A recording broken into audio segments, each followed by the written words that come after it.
Hey, dude, this dog like stinks, man. Okay, groomer, do something about it, man. 5, 4, 3, 2, 1, 0. All engine running. Liftoff. We have a liftoff. Hey, all you pet stylists. You found the GroomPod. Welcome to our virtual salon. My name is Susie, and I'm your host. I'm a mobile groomer from Seattle, Washington, and anyone who knows me will tell you I love to talk, especially about my job. One of my favorite people to talk to is my friend and mentor and co-star of the show, Miss Barbara Bird. Oh, Susie, I'm so excited today because I am going to be talking about an old-timey ingredient that's enjoying a new resurgence of popularity. That is fun. And we're going to talk about styling trends, which is also a fun topic. And then I'm going to have a mobile moment about tire pressure, which doesn't sound nearly as exciting as your stuff. But welcome to episode 391 of the GroomPod, recorded on November 7th, 2023 in Snohomish, Washington and Tucson, Arizona. This podcast is brought to you by our kind sponsors, Best Shot, Show Season, Precision Sharp, and Stasco. And if you'd like to tip your podcasters, that's Barbara and I, you can go to the website, thegroompod.com, and use the donation button to send some money to Barbara to help her with her big move. Or join us on Patreon. And speaking of Patreon, Barbara, what's new is brought to you this week by Groommore, and then we'll speak about Patreon. If you haven't found Groommore, you're missing out. Groommore is an all-in-one software solution for your grooming business. Whether you are a solo mobile groomer or manage several shops, Groommore has everything you need. 24-hour online booking and forms, routing, credit card processing, reminders, Google Calendar and QuickBooks integration, and so much more.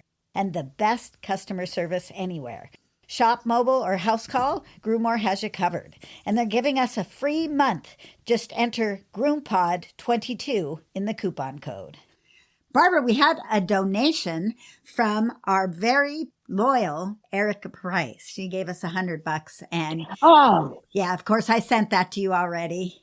Oh, shit. I already spent it. Yes, it's gone. Well, thank you, Erica. There's a lot that goes into getting ready to move. It's boggling. I was sleepless in bed, not thrashing around because the dogs were on the bed and I didn't want to disturb them. But I was just groaning over my clients and who's going to groom Toro and who's now starting to bite. Who's going to groom this dog and who's going to groom that dog? And oh my God. So I actually started talking about it on a local chat room, groomer chat, so I can get some ideas of it's hard. It is. It's just tough. It's tough. And it's just so complicated. And yeah, and it's costly to move, no matter how you do it. As soon as I finish before the end of December, when I close the shop, I'm going to start doing yard sale things, somehow. And I want to do a shout out to my new bestie, groomer and support person, Miranda Riddle, because she's helping me clean, she's helping me sort. And I've got 10,000 things to sort through. Still have my full collection of conga drums and percussion. And what am I going to do to that? And how am I going to feel about that? It's so much letting go. It's so much sorting through. There's a little element of discovery because I found a pair of glasses that I had lost 2 weeks after I bought them. That's cool. Yeah, that was real cool. They're pretty good ones. Here's what I can say about the drums. Let me say this about the drums. If you sell the drums, you will have the opportunity to meet a bunch of really cool drum enthusiasts that will come and buy your special drums. You'll make sure they get to good homes. You'll get to talk to people who are drummers. It should make you feel really cool and really good and really generous to rehome those. And take a few. I would take a few. I've got to take at least 2, maybe instead of 3. Yep. I know, because you never know when that might hit me again, or maybe when I'm not using my hands for grooming, I might have more hands to hold drumsticks and that kind of stuff. So there may be new friends in South Carolina that are drum people that I have yet to meet. I think so. I'm so excited. I know. My new life.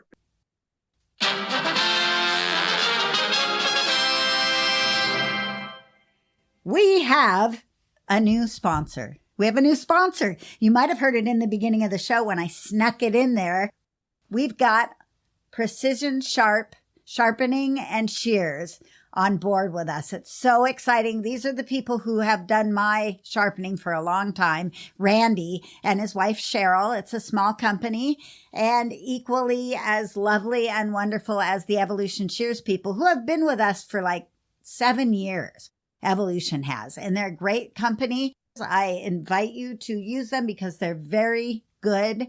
They do a great job of sharpening as well, but it was time for a change. And so we want to welcome Randy and Cheryl Lowe from Precision Sharp and invite you guys to check out their website where you can see their newest precise cut shear called Lynx.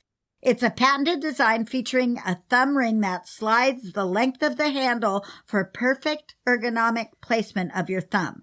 Slide it and lock it into position to get your best groom on. Check it out at precisionsharp.com. So welcome aboard, Randy and Cheryl. I'm really happy about this because I love Randy because he loves bevel edge shears as well as convex edge, and I am a huge fan and supporter of bevel edge.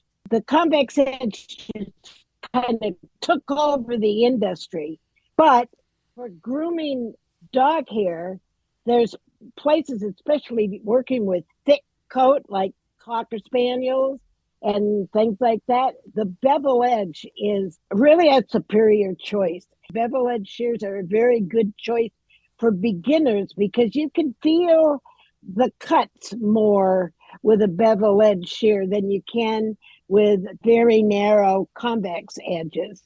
So you can actually feel it more with your hands, what you're doing, and you're less likely to have mistakes in your beginning scissoring. So I highly recommend everybody go take a look at the website.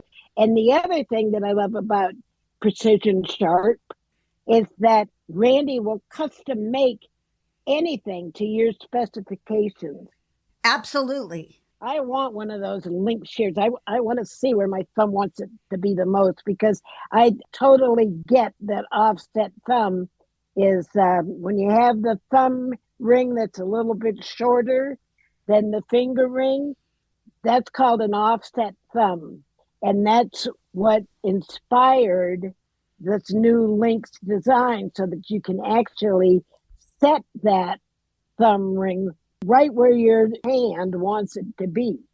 So we are definitely at the cutting edge of ergonomic shears, having had Evolution Shears with us for so long and now bringing on the Lynx from Precision Sharp. It's pretty exciting. I'm happy too. So there you go. I just had to share that. It's big news, and welcome and thank you to Evolution for being a fantastic sponsor.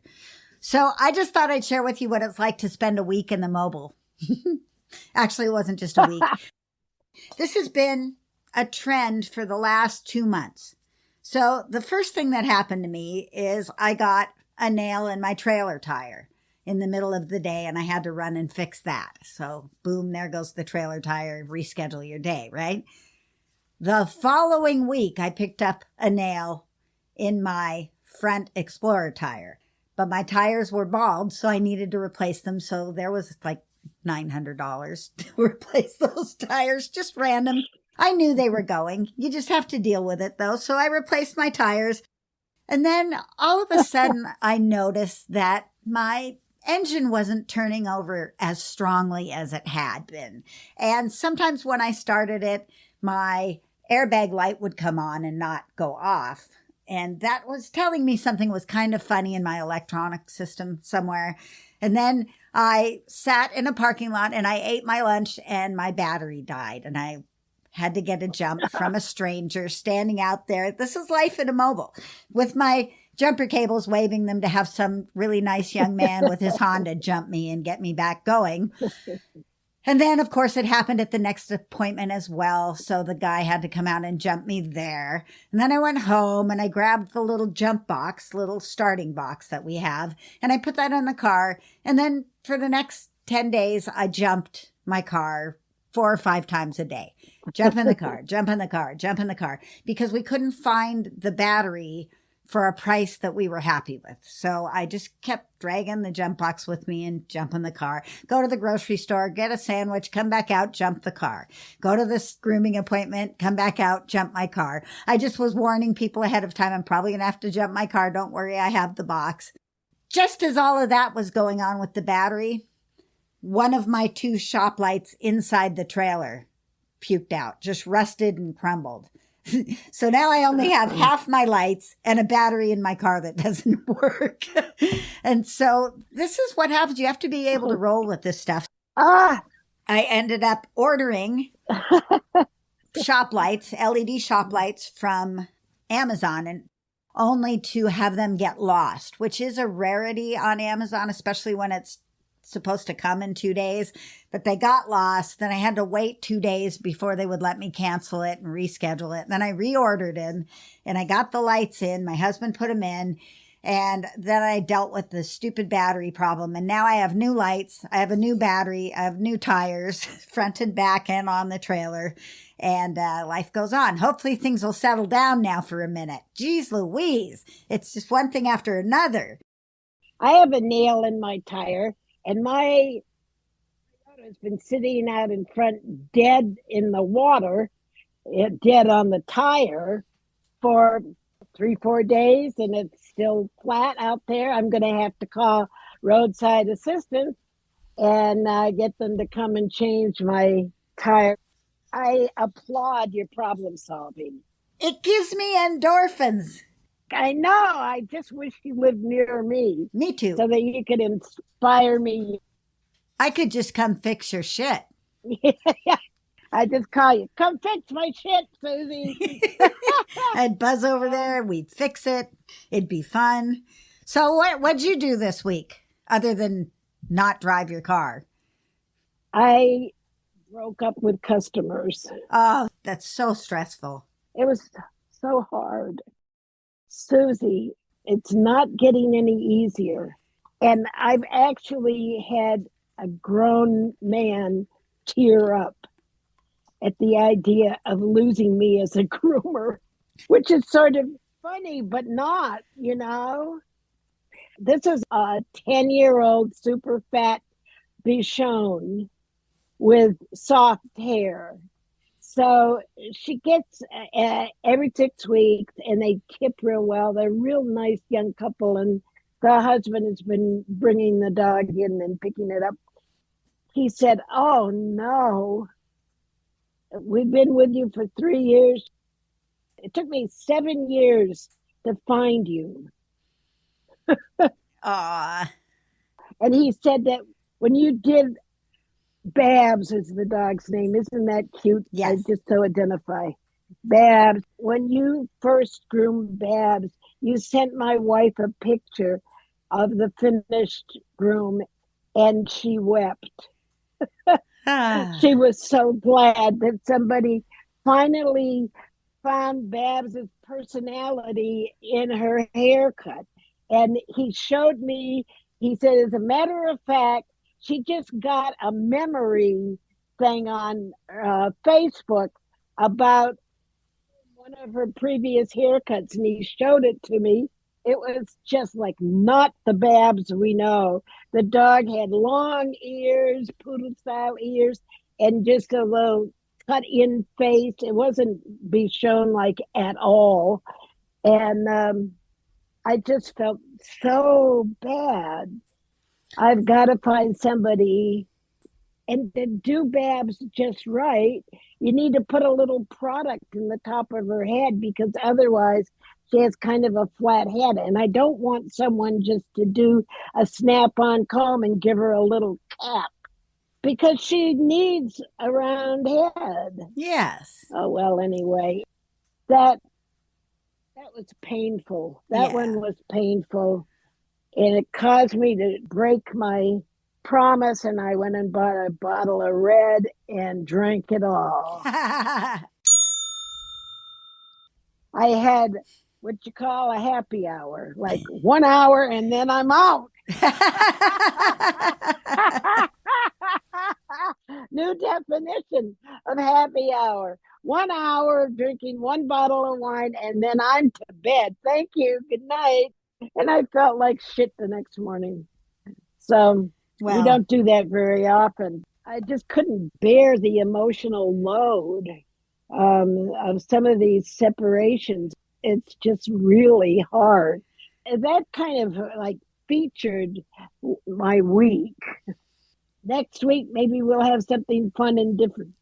You got to get this done. You're going to have fun things coming up in the future in all kinds of directions. So I'm not worried, but it is going to be harder. I don't think it's going to get easier. I think it's going to get harder as the days get to the end. But when it happens, it's going to be so freeing and such a great adventure. I'm so excited to be on it with you and take our listeners on it as well. It's going to be fun to see what happens after you close your shop of 50 plus years and try to go a different route with your brain. So we're going to talk about styling trends. Why did we pick that topic? It popped up on Facebook in a group. Somebody just asked the rhetorical question, do we think that the doodle craze is diminishing the demand for breed profile styling education? So is it really changing the face of pet grooming? Let's take a break and then let's talk all about this. This is a great topic and I think people will be very interested in it. Let me tell you about Best Shot's newest addition to the Ultramax Pro line. Ultramax Hair Hold is a flexible hairspray that can be layered on for a stronger hold. Ultramax Hair Hold Spray is great, but my favorite new product is called the Max, and I won't groom without it. It's a fragrance-free ultra-concentrate conditioner and detangler. It reduces drying time and handles undercoat and tangles like magic. Just a few drops in the final rinse or spray it on and dry it in. Contact your favorite Best Shot distributor or learn more online at bestshotpet.com. Grooming success begins with Best Shot in your tub.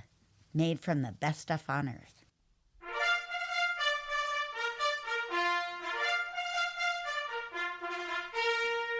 Ready, groomers? Here comes our first appointment. What's your answer to the question? I do think that demand for styling is changing overall.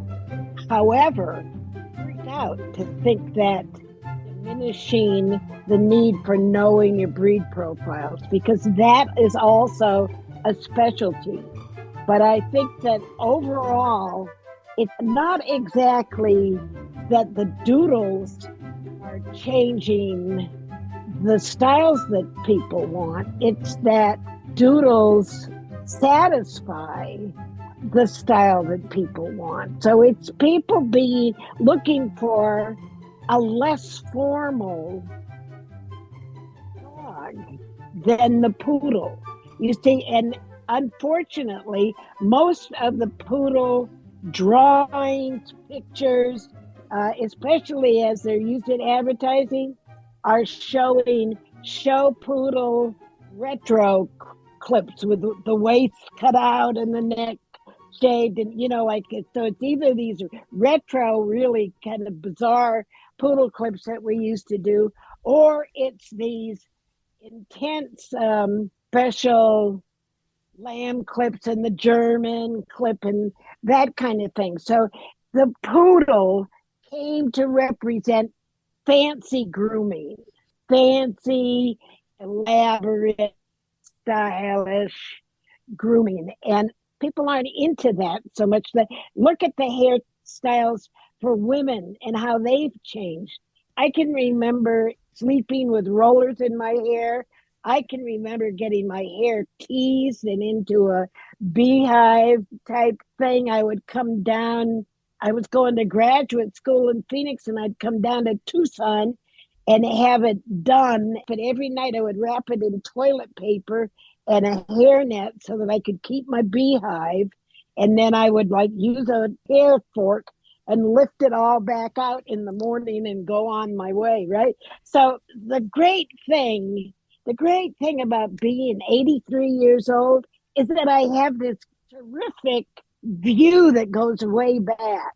Do you know what I'm saying, Susie? Yes. I just love that I can look back. I mean, I can look back to hairstyles of the 40s, although, I mean, that's my first decade of life. I didn't observe a whole lot. I just knew. But I mean, I remember Prel shampoo. I remember when the first conditioners were called cream rinse and they were usually pink. And, but I remember very coy styles for women.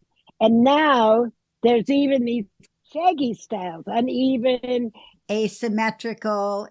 It's interesting, and it's very different. And the other thing that's happening that is changing the hairstyling is the Asian grooming, because some people are liking that kind of more exaggerated pet styles with slim bodies and full legs and haircuts that work with clothing. And then there's the whole coloring thing that's happening. So the trend is away from the breed profiles, which is how groomers used to be certified. And I think it's time to change certifications so that breed profile is not the only thing that you need to get tested on. That you need to get tested on informal grooming, of course, handling the dogs. The experience that I had with Babs, the Bichon's owner, is a perfect example of why I have firmly stayed with the importance of being able to do breed profile grooming. And doing breed profile grooming doesn't mean show groom, ring ready, or even groom competition, but it means knowing the outstanding points of a breed, what makes it look like its breed, so that you can do that. And there's always going to be in demand. And when people find you as a groomer that can make their Bichon look like, quote, she's supposed to look like, you have a customer for life. You have a customer that's going to tear up when you tell them that you're leaving. And then I tear up. And now I need to find a new groomer that will do Babs like Babs needs to be done. And the terriers, my terriers. I think that once they started to show the dog shows on mainstream television, people had a bigger desire to get their home dogs to look like the dogs they saw on TV. And now with a lot of the rustic breeds coming in, I think people are seeing more of that, quartered dogs and rustic dogs. And I think people maybe are kind of trending that direction. Plus the doodles, like you said. Yeah, it's not just the doodles. Although the doodles certainly have had an impact on our lives because they're a big groom. It's a big dog. The other thing that the doodles have done, they've challenged our ability to work with curly coat and mixed coat. For sure. We hadn't run into that before. And that's the same thing with the rustic breeds, the Lagota Romanolas, the Irish water spaniels, which fortunately you don't see too many of because they're a difficult groom to master. But yeah, who's going to groom my photo for show? I just put it out on Tucson Chat Groom. Who wants to learn how to do a show Lagota Romanola? I think sometimes with the rustic haircuts, like the Gotos and the Doodles and stuff, I think people often like that look, but don't realize that there's some maintenance to actually keep that look. And then when they come to us, we have to cut all the hair off, and then they don't come back to the groomer for another 6 months. And then the cycle starts all over again. That tests the groomer's ability to communicate with the customer, which is just another whole topic. Yeah, Doodle's a set of unrealistic expectations.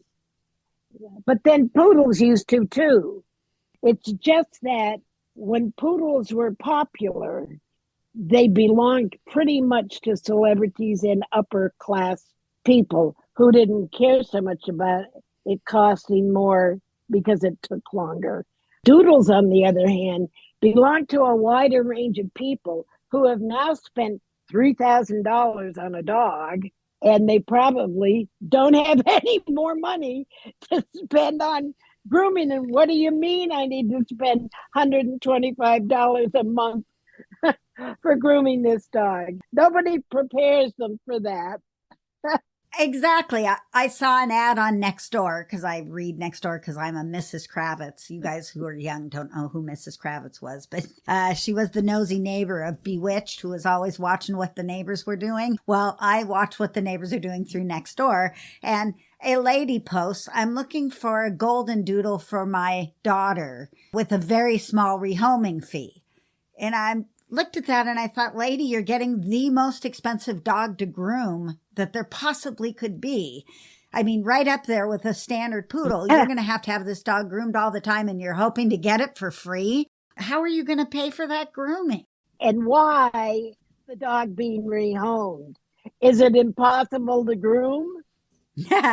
Yep. Sorry, but when you go potluck, you get what you get. And there's a reason people get those doodles and then can't afford their care, or they don't them at all, and the dog becomes very untenable with his or her grooming and has to be kind of restructured to accept and enjoy a grooming. And not all dogs really want that much brushing.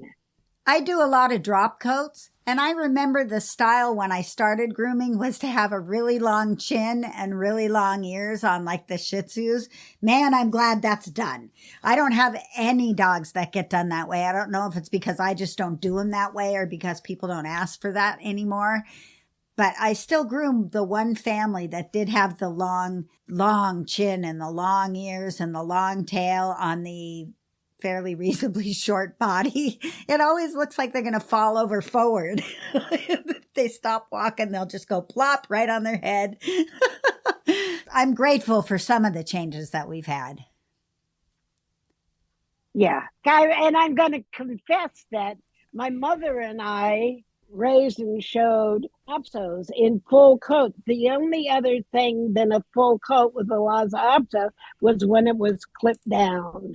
One of the other big styling trends through the years that has been a very positive one for me is losing the bell head on the Bichon. Oh, yeah. Wow.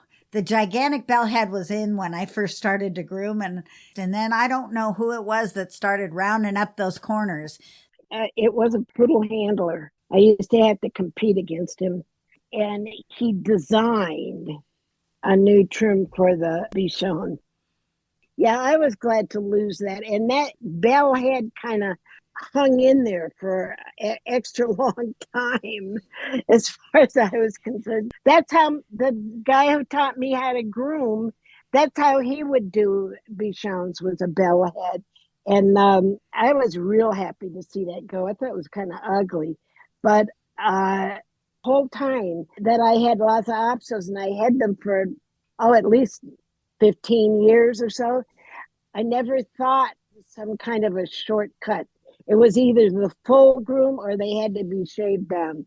And there was nothing in between. And now you never see, I know I haven't for years seen a full Shih Tzu, Havanese, or Lhasa Apso in a full coat as a pet. So that's kind of funny.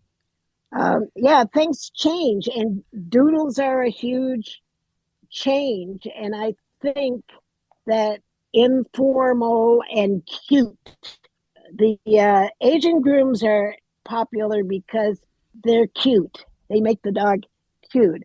Actually, I think that cute is one of my strong points in grooming. I just know how to look at a dog and pull out its personality in the haircut that I do. That's artistic, and I didn't know I had It's that. your thing. I didn't know that I had that artistic ability because I can't draw. You know who can draw?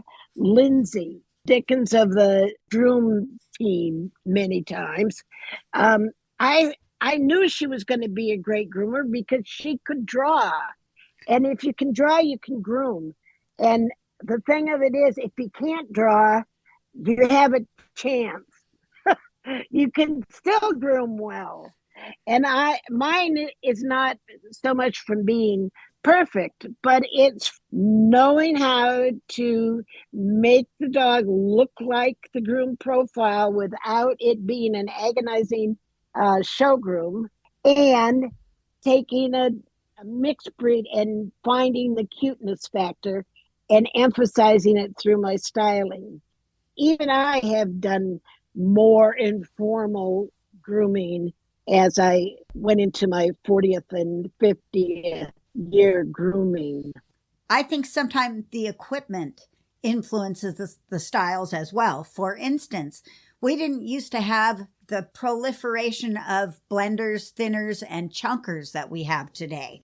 And using them to finish dogs and making it look a little less stuffed animal like and a little more actual movement like, I think that has also changed the way we groom dogs at home. For home, not at home. Or at their home. Yeah, so that and clipper vacs with the comb cuts and the metal combs. I think they've changed the way we cut hair too. Snap-on combs. Do you know, I learned to groom with 8 straight shears. I didn't even know curved shears existed until I got out on my own. Straight edge shears and no snap-on combs. That was just considered cheap or something, like cheating and cheap look. But I groom almost everything now with a snap-on comb, and you do almost everything with clipper vac, which is a similar time-saving thing. I mean, and I do Babs. Babs is a Bichon that looks like a Bichon. It's a snap-on comb with a smaller size Bichon head. I'll find somebody to do Babs. It'll work out. It'll all work out. My terrier grooms are another thing. Who's going to groom my water fox terriers? Breed profiles will always have a place in our industry. We just have to learn to broaden. And sometimes broadening your perspective is to learn breed profiles. And what studying breed profiles, a secondary effect is that it teaches you about dog anatomy, how dogs are put together so that your grooming is more consistent with the anatomy of the dog. Back in the early 1900s, there was no consideration of the anatomy of the dog. They were either like these shaggy sheepdog sort of grooms, or they were these like really horrendously cut into weird poodle patterns. I bought Best of World Groom seminar thing for $99 from Barkley that's online. I'm watching all that. Yesterday I watched Victor Rosado do his invisible grooming, and he groomed a model dog with the picture of a skeleton as reference and showed on the model dog with the skeleton right there how he adjusted his groom for the skeleton. It was fascinating. It was so interesting. I didn't love the whole thing, but I really loved that part of it. It was really good to see the skeleton right in front of the little poodle model dog looking exactly the same and watching him shape the body. And he did it And then he put the skeleton up. It wasn't like he did it with the skeleton there. He shaped it and then showed the skeleton. And by He had golly, the skeleton in his mind. I think it's easier to do rear end angulation than it is to do front end angulation. And I bet he nailed that. he did some neat tricks. He also did a lot with his blenders and thinners and chunkers, although he called everything blenders, which is fine, whatever. It's all the same thing. That's the generic term. Right. He talked about a technique with the blenders where he pulls through the hair after he cuts it. It's sliding. They call it sliding, and some blenders are built for it and some aren't. It was kind of interesting to watch that part. And he also talked about the difference between blenders and thinners, the double-edged, two-sided teeth ones and the single-sided teeth ones, and using those. And it was a different perspective. Plus, I watched Olga's Asian styling thing. I got to watch it, and it was fun to watch when she goes start to finish, and she had a dog that behaved really well. And then I'm watching Mackenzie Murphy's dog heads, where she's got a bunch of different dogs she brings in and she does the heads. And so for $99, I'm getting a great bang for my buck out of this online stuff, because I can watch it whenever I feel like it. Yeah. Hey, let's take a break and move on to our mobile moment. Sometimes my clients don't like a walking air freshener. When these crazy people request a scent-free option, I go right to Show Season. Show Season True Tearless Shampoo and Hypo Conditioner fit the bill. They are totally fragrance-free and yet hold up on their own as good products. True Tearless has been expertly formulated to be gentle to the eyes, skin, and hair while maintaining good cleaning power. Hypo Conditioner is a great option as well, and it's one of our favorite conditioners with or without fragrance. So let's get fragrance free. Use True Tearless and Hypo Conditioner from Show Season today. Go to showseasongrooming.com.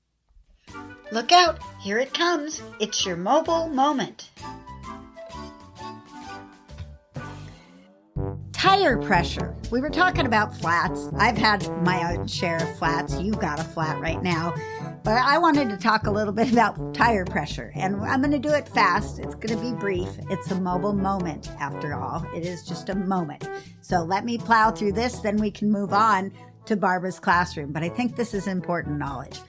Why is it important, you might ask? It's important for a bunch of different reasons. Fuel economy, safe handling, tire wear, and all of this is exaggerated in our huge mobile vehicles, especially the big vans and some of the trucks that people are driving. Tire pressure is so important.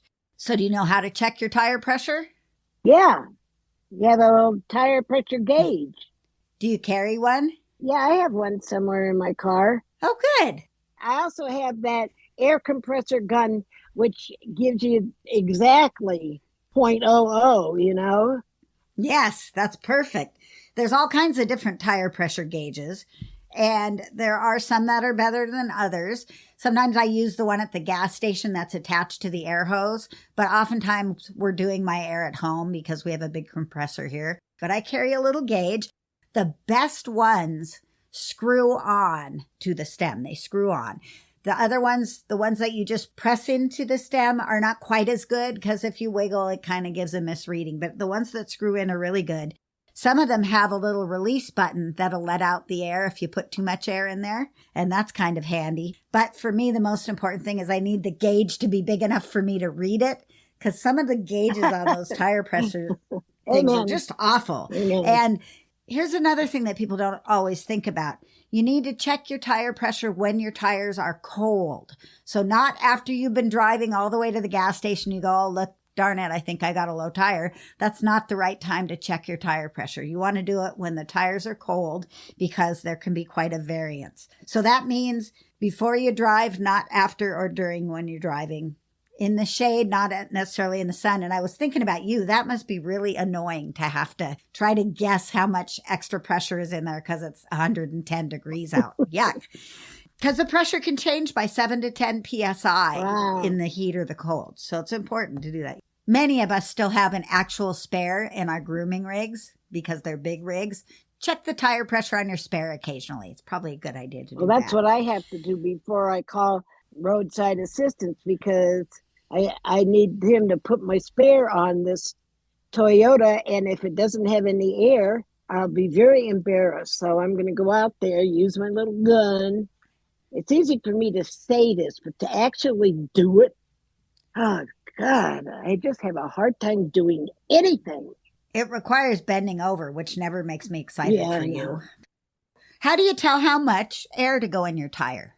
If you've got a new vehicle, well, there's a recommended tire pressure. In the manual.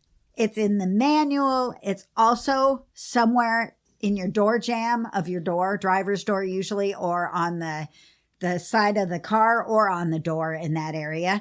Also, it can be in your glove box. Like they used to put them in the glove box. I think that's less common now. How do you know how much air? You check those numbers, but if you've replaced your tires, those numbers aren't accurate anymore. When you get a car, I don't buy new cars, so my cars always have some replacement tires on there. So I actually have to physically look on the tire to see the recommended tire pressure. The hitch is on the tire, it tells you the maximum pressure. Yeah. You don't want to put the maximum pressure in your tire. You want to go somewhat under that. So keep that in mind as well. And how do you tell when you need air in general, other than checking with the gauge? Do a visual inspection. Walk around your vehicle at least once a week and take the time to look. I'm sure I did. I said, boy, that tire's getting low. And a week went by, and another week went by, and then the next thing I know, it's like, boy, that's really low. And here we are And here we today. are today. Okay, folks, that's going to wrap up this mobile minute. Check your tire pressure. Do like we say, not like we do. Well, in like Barbara's case anyway. Like in my case, do as Susie says. That's right. Get a good tire pressure gauge, visually inspect them, check your spare occasionally, and top off your tires because it will give you better gas mileage, better handling, and it's just a smart thing to do. Well, that was fun. I might do one of those more often. Did you know that Stasco has come out with a couple of new products? First, there's the Stasco Oatmeal Protein Conditioner. This conditioner provides exceptional body and manageability and super shiny finishes. And it has a wonderful apple scent that I love. Great in the recirculator, too. And they have a new matching protein conditioning spray, dematting, anti-static conditioning, and finishing all in one, just like the original Stasco spray, but with that delicious apple fragrance. Look for these new products at trade shows and your favorite distributors like Cascade Grooming Supplies. I actually went into Cascade this week and bought my holiday shampoos, and the assortment wasn't great. Show season hadn't sent enough of their cookie shampoo or the other stuff that they have. So I didn't have a great assortment. I did pick up some show season cinnamon cologne that I really like. And then I also bought a gallon of the Stasco oatmeal protein shampoo because it smells like apples. And I figure apples is a really good holiday scent. So I did do that. Groomers, take your seats. It's time for B-Bird's Classroom. So, all right. What is an old-timey ingredient that was very, very popular, that fell out of popularity and has now enjoyed a resurgence of usage and popularity due to the natural movement? It sort of sounds like a laxative ad, doesn't it? Yeah, a little bit, yes. Well, phenomenon going on in our industry. So it's none other than the essential element sulfur. Sulfur, okay. Sulfur has a long history of medicinal use. It was very popular in the 1700s and 1800s and into the 1900s. That long ago? Yeah. Wow. For a longest time, it was like the only ingredient or only substance that you could count on to have an antifungal, antibacterial, and catalytic activity. It was the original dandruff shampoo for people, and it was used widely on the farm because it has a lot of usage for agriculture. The truth is that the essential element of sulfur is one of the fundamental macronutrients of nature. So it's vital to the earth, the soil. The other elements that are macronutrients are nitrogen, phosphorus, and potassium. Sulfur has a key role in agricultural and crop development. It's kind of like a fertilizer, and it's also mites and mildew and unwanted guests in your crop. And it's had a long, long time of agricultural use, and that never really faded. But the use for personal care faded because sulfur has an unfortunate, horrible smell. It sure does. Yeah, Ugh. it has a bad odor problem. It smells like rotten eggs. So when you use it, you kind of have to get over that. But hey, it's natural. So guess what? It's back in popularity. There are dozens and dozens of sulfur-related skin care tips for pets, anti-itch products for pets, and sarcoptic mange products for pets. There's lots of stuff out there that's selling well today, again, because people prefer something more associated with nature than the insecticidal products that are now falling out of popularity. Again, the properties of sulfur, it's a degreaser. You know, it's good for seborrheic situations. It's used in people for acne. It dries up acne, and it's also a miticide. So it's very popular for mite-related pet problems like sarcoptic mange, any kind of mange, bed bugs, that kind of stuff. It's also good for reducing inflammation and absorbing excess oil. Davis Company has a sulfur and benzoyl peroxide shampoo that combines those two things. The benzoyl peroxide opens up the hair follicle, and the sulfur kills any mites that are in there. So it's very popular as a veterinary brand medicated shampoo. Two drawbacks to sulfur. One is the bad odor, which can be somewhat managed in formulating. I mean, a sulfur dip is usually pretty much just a sulfur product, 95%. But creams and lotions and shampoos have maybe 2% or up to 10% of sulfur. The drying tendency of sulfur can be mitigated by formulating with moisturizing ingredients such as glycerin or polyethylene glycol, aloe, those kind of soothing, oatmeal, you can find that in there. So there are several forms of sulfur that we find in pet products. Colloidal sulfur was kind of the original, and it's usually just a shampoo with added sulfur powder, ground up sulfur, and it's colloidal. It can settle in the bottom, kind of like colloidal oatmeal can kind of settle in the bottom of a bottle. So you always have a shake well before use thing going on the label. Micronized sulfur is a more recent development, and it's been made ultra fine microns of size, which really enters the skin and it enters the plant surface. It's really ideal for agriculture as well as for skin care. The smaller the particles, the more they're going to absorb into the stratum corneum, the outside of the skin, and do its thing. When you're using a sulfur shampoo, then do you have to let it sit? Yeah, you do have to let it sit, like 10 or 15 minutes, actually. It's not an instant acting. And they have like nice sulfur found in shampoos.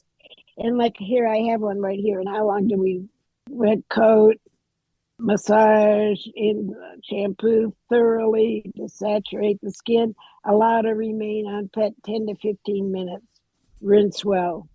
Okay. Now, when you use the sulfur dips, you don't rinse well. You leave that on. The other feature of sulfur is that it's yellow. So it can temporarily kind of turn your white Maltese into a blondie. Yikes. So, Good to know. That information could save you. lime sulfur is another form of sulfur that you find in pet products. Lime sulfur is also known as sulfurated lime. And this is lime as in caustic lime, not lime as in green citrus fruit. Lime is in a mineral. Lime is in the mineral. You know, when I saw lime sulfur, I thought, oh, good, they're mitigating the odor by using a strong citrus. But that's not. But that's not it. The sulfurated lime are known as lime sulfur, not sulfur and lime. Lime sulfur is believed to be the earliest synthetic chemical as a pesticide. So it's used in the 1840s in France. They had a terrible explosion of agricultural mildew in the wine crops. And you know, it was introduced by the United States. Somehow this mildew traveled to France and then took over, probably because it was never there. It didn't have a natural enemy of any kind. So it just like reduced wine production by 80%. Can you imagine a country losing 80% of one of its major exports? Wow. That would be harsh. So that was a big deal. So they used lime sulfur, reacting calcium hydroxide with elemental sulfur, and then you get calcium polysulfide. And that's a source of sulfur that's used in tick dips, flea dips. It's antifungal, people. That's important to know, is that it is terrific, very highly rated for fungal infections. Like it comes in a cream that you can put on the dog's paws. You don't want them to lick it, but you can put it on the paws, and you can do the lime sulfur dip. You can have a lime shampoo thing. There are a couple of things that I have hesitations about. You want to hear them, Susie? Yes. Okay, so it is often teamed up with other similar acting ingredients like salicylic acid, which that's okay. That's found in a lot of kind of dandruff shampoos and skincare things, but also coal tar. Oh, that's Coal bad. tar is one of the few ingredients that I would actually call a bad ingredient. Would you call it a nasty? Because I would call it It a is a nasty. nasty, yeah. I mean, and it's bad enough that sulfur is nasty smelling, but then to add nasty coal tar to it, I have some reservations about that. In a short-term use might be okay, but you would not want to use a coal tar solution of anything on a regular, extended basis because it's been shown to cause cancer. Okay, period. So, you know, you might want to check that out. I have a shampoo here called Veterinary Formula Care, and it has 2% salicylic acid, 1% micronized sulfur, and 0.5% of coal tar.